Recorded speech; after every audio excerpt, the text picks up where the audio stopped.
Y'all, when it rains, it pours, and let me tell you what, this week has been like a monsoon in true crime grime. Y'all, we've got several updates going on today, so let's go ahead and just jump right into it. The first on our little list today is our lovely little gal, Letecia Stauch. Y'all, you can't blame them for trying. I mean, A for effort in that, but there is like this kind of laughable aspect about the latest from that pure level of cringe in Colorado. Look, Letecia's attorneys have filed a motion saying, give this girl some bond. The motion that's been filed is basically saying, look, since early March, our visits with Letecia have been restricted to video because of COVID-19. They're also saying that the county jail where she's at quit doing those video conferences due to her security designation, and they say that happened in May. Now the county jail is like, whoa, now these are some pretty big accusations you got there, buddy. They're basically like, look, all the inmates have access to these video visits, but not at the same time. It sounds like they basically have like different days and times that they can do this, and it wasn't jiving with the lawyer. Now the county jail also says, look, in-person visits are always a thing, especially with attorneys. Even the attorney is like, yeah, I get that, but y'all, look, it's too dangerous to roll up in there with COVID-19. So she either needs to get bond so she can be at home, to do these video conferences or in-person meetings or whatever from the comfort of her home, or, let me start getting some video conference here or whatever. Here's my take on it. Again, he's her lawyer. That's his job to do that. We get that. Do I think they're going to let her out over that? Oh, hell no. Does he have a point with the COVID thing? Sure. You know what? I mean, this is a thing right now going on. I get it. I just find it kind of comical when they come up with this stuff because it's just so obvious that, it's not going to happen. Now, speaking of obvious, y'all, can we talk about the one that came out of left field? Aunt Becky is going to the big house. Yeah, I thought she was going to hold to her guns on this one and just not even budge about her innocence. But I was like, okay. So her and her husband are going to be striking some deals. Now the court has to approve all this. And they're going to be doing some jail time. Now, here's my thing. I was literally like, oh my God, Aunt Becky is going to go to trial and go to prison for like 20 some years. And she just stood by her innocence. I mean, she was like, look, we thought that we were donating money to school. You know what? Those fake pictures of our daughter on that row machine, the workout equipment one, not even on an actual like boat thing rowing or whatever it is they do. You know what? I don't know about that, but we're just going to skim over that, but we're innocent. So I'm thinking that basically her attorneys or somebody finally was like, girl, look, there's this thing called evidence, and they got a ton of it on yo. So this deal they're striking is separate for each of them. Lori's looking at 2 months in prison, which I'm like, oh, please, like, hello. This is California. She's going to go touch the prison and leave. She would have to pay a $150,000 fine, which is like, I think 5 minutes of her income a month. So done. She'd have 2 years of supervised release, which, I mean, I'm sure she'd get off that early. And I'm sure she will be completely difficult on that. She would also do 100 hours of community service. And for me, I just personally see another Naomi Campbell situation coming out of that. I think we all remember when she showed up to her community service.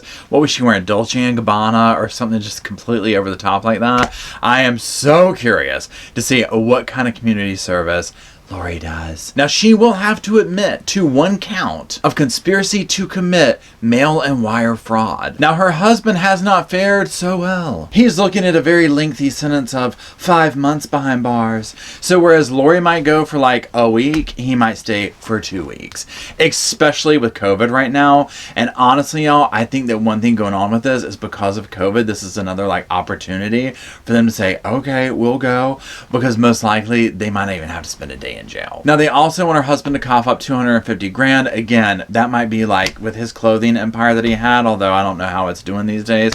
1 minute worth of his time. So, there's that. He's looking at 2 years of supervised release and 250 hours. So it's about the same. My whole thought process on situations like this, especially when the prison time is so low and it's in California, is just go and do it. Do like Martha, buck it up. You know what? You did something wrong. Admit to it and move on. If this was going to be like 20 some years in prison, I could get being like, no, you know what? We are going to fight this. But this is just, no, go do your little time and keep moving. Now, some more action has taken place in the Boswell case. Remember little baby Evelyn Boswell? She was only 15 months old. For me, honestly, this is Casey Anthony's situation part 2. Her mother, Megan, as well as Megan's mother, Angela, as well as her boy toy, they've all been in the news pulling some pretty scandalous stuff. And Megan, we've kind of been waiting by to see, like, okay, look, they're coming out saying we have persons of interest. It's pretty obvious that maybe someone in the family has done something to Evelyn since where she was found. Her toys and stuff were there with her. So it's as if somebody who cared about her on some level, or had some feeling towards her, placed her body there. Again, very similar to Casey Anthony. In fact, I'm honestly waiting for Megan to come out talking about Zanny the nanny and I have a part-time job at Disney World. Never mind the fact that she doesn't live in the same state. It's that similar. Now, a grand jury has indicted her on 11 counts of false report in connection to the disappearance of little baby Evelyn. This is all relating to the false statements that she made about the disappearance of baby Evelyn, as well as the part of blaming it on her mother. Although, hey, I haven't written that one out either my damn self. Now, I think we all know that an update video just wouldn't be the same without something about the Vallows. It's a sad world we've come to when it's like a mainstay with these people. It's literally turning into a reality TV show. It already has turned into a reality TV show, but I shouldn't be tuning in every day to be like, okay, what's happening next? But guess what? There is something that's happened next, and now we're going to talk about it. So a new video has surfaced. It is making its rounds on the internet.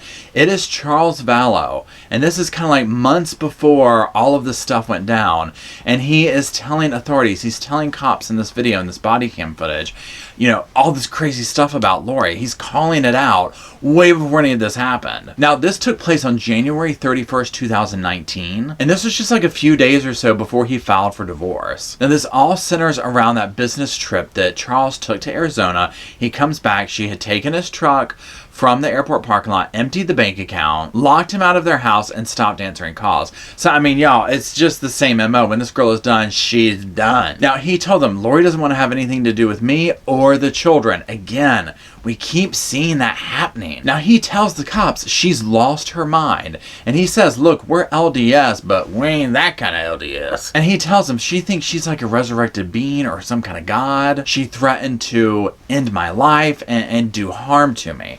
And so, again, this story lines up. Remember, we saw this with April. She was telling this story about how petty Lori was. We've seen this already. We've heard this already. Other people's stories all line up, except for Melanie and Ann's. Honestly, they are just like the only ones that I'm like, where are y'all getting your intel from? Because again, and specifically with Melanie, because I think she's really framing that story.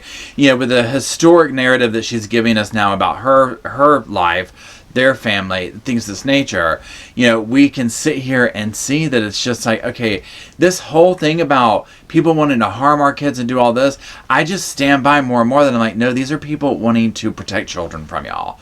Like, when you start popping off with this zombie talk and stuff, unless you're going to a damn Walking Dead, a season finale party, that's not cool.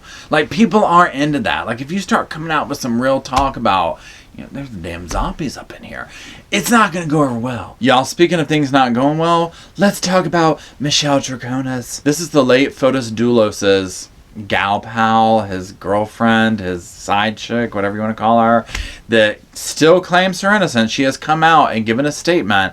She is standing by her innocence. And, it is what it is. I mean, I personally just do not understand how she would not know of something going on with Jennifer. Now, she claims in the statement, I do not know where Jennifer is or what happened to her, da-da-da-da-da. And you know what? Maybe she didn't have something to do with that exact moment. But that whole video thing about them going and throwing stuff away around town and all that and yada, yada, yada, I'm just like, I ain't buying it. I feel like she had to have known something. I'm sorry.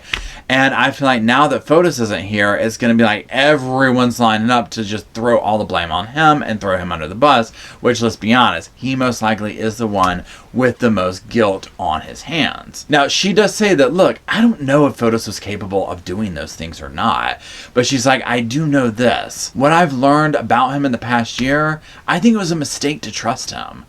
And so, to me, I'm just like, yeah, I think. You know, maybe we should have thought about that when we were throwing bloody items away around town. Again, it is what it is. She's going to try and use this to get out of trouble herself because she is still in hot water herself. We will have to stay tuned and see. Now that the court systems are moving along some, I think we'll start to see more traction in some of these cases, and obviously, hopefully, justice. Now, if you want to watch my other videos, click that video over there, or if you want to watch something totally different, then click the other video. Stay safe. I love you. Talk to you soon.